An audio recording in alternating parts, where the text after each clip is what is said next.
அனைவருக்கும் வணக்கம். என்னோட 2வது பையனுக்கு பழனியில மொட்டை அடிக்கிறதுக்காக நாங்க கோயில் போறோம். அதுக்காக திணை மாவு ரெடி பண்றோம். திணை மாவுளுக்கு மாவு ரெடி பண்றோம்.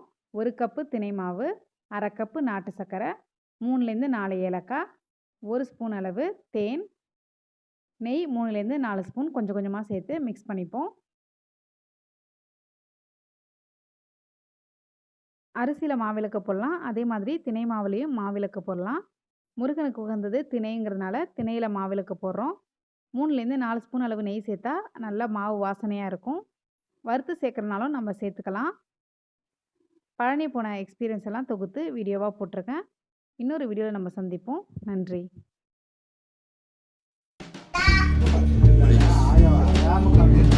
Please.